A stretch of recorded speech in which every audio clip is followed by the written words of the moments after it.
Madam Speaker, I rise in support of my amendment to block any potential Remain in Texas policy. It appears Democrats are starting to realize the severity of the border crisis. On August 8th, Massachusetts Governor Maura Healey declared a state of emergency due to the influx of illegal aliens, and I think the number was 7,500. The next day, New York City Mayor Eric Adams stated that the illegal alien influx was not sustainable, quote, and would, quote, destroy New York City.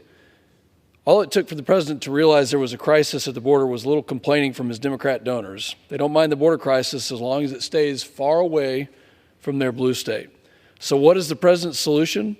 Instead of securing the border, the Biden administration is considering instating a Remain in Texas policy. You heard that right. Not a policy to thwart illegal immigration, but one that would punish Texas and force our state to be the sole provider for millions of illegal immigrants crossing our southern border every single year. Liberal sanctuary cities like New York that openly obstruct federal immigration laws and have policies in place to shield criminals from immigration and customs enforcement should not be immune to the crisis at our collective southern border. President Biden's Remain in Texas policy must remain in the trash can. My amendments ends this administration's attempt to force Texans to bear the brunt of the immigration crisis. Secure the border and vote yes on this amendment. I reserve.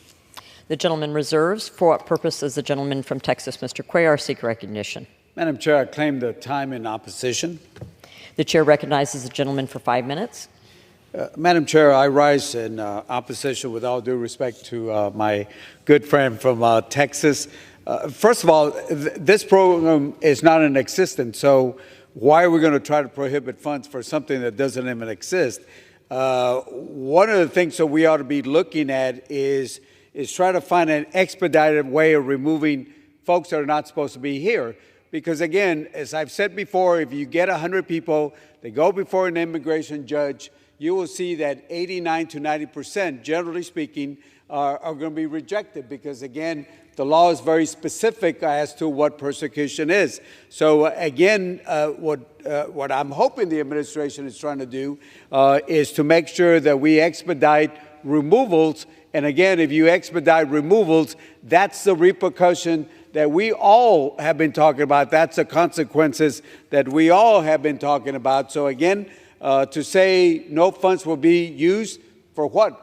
That program is not in, but we need to find expedited ways to remove people that after they have their day in court should be removed. So with that, with all respect to my good friend from Texas, I urge you to vote no.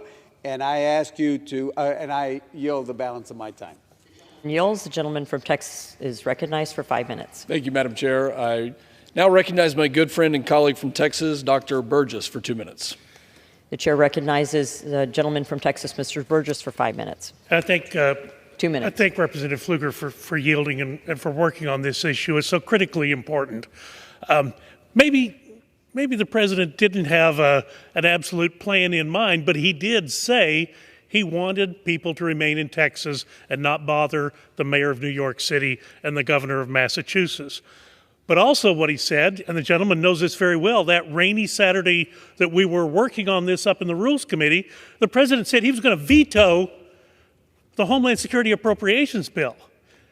Well, veto the Homeland Security Appropriations Bill when the governor of Massachusetts says we've got an emergency, the governor of New York says we're losing our city, and he's going to veto the Department of Homeland Security Appropriations Bill. This policy that Mr. Pfluger is attempting to prevent is wrong. The president should not have articulated it, and he certainly should not have articulated that he's going to veto the bill to protect the border. Governor Abbott had to declare an invasion. He had to declare an emergency. He is having to spend Texas billions on doing the job the United States government should be doing. We need to fund this bill, pass this bill, and I yield back to the gentleman. My colleague, Madam Chair, I also think my colleague from Texas on the other side of the aisle, and he brings up a good point, that we should be thinking about how to remove people that come across illegally. And that is exactly what Border Patrol agents told me just this past weekend when I was in Eagle Pass.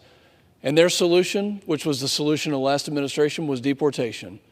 And I think my colleague was actually the one on TV about a week ago that said, until you see images of people being deported, and I'm not necessarily quoting exactly what my colleague said, but until you see the images of people being deported, they're going to continue to come.